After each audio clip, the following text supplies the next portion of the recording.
نبی کریم صلی اللہ علیہ وآلہ وسلم نے فرمایا، 3 آدمی ایسے ہیں جن سے اللہ تعالیٰ قیامت کے دن بات نہیں کرے گا اور نہ ان کی طرف رحمت سے دیکھے گا۔ ایک وہ جس نے کسی سامان کے متعلق قسم کھائی کہ اسے اس نے اتنے میں خریدا ہے حالانکہ وہ جھوٹا ہے۔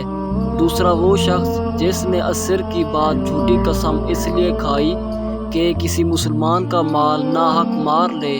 اور تیسرا وہ شخص جس نے ضرورت سے فالتو یعنی ضرورت سے زائد پانی مانگنے والے کو نہیں دیا، تو اللہ تعالیٰ قیامت کے دن اس سے کہے گا کہ جس طرح تو نے اس زائد از ضرورت فالتو چیز سے دوسرے کو روکا جسے تیرے ہاتھوں نے بنایا بھی نہیں تھا، میں بھی تجھے اپنا فضل نہیں دوں گا۔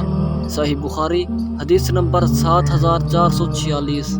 حضرت ابو ہریرہ رضی اللہ عنہ سے روایت ہے کہ رسول اللہ صلی اللہ علیہ وآلہ وسلم نے فرمایا، رمضان المبارک کے بعد افضل روزے اللہ کے مہینے محرم الحرام کے ہیں، اور فرض نمازوں کے بعد افضل نماز رات کی نماز تہجد ہے۔ سنن نسائی حدیث نمبر 1614۔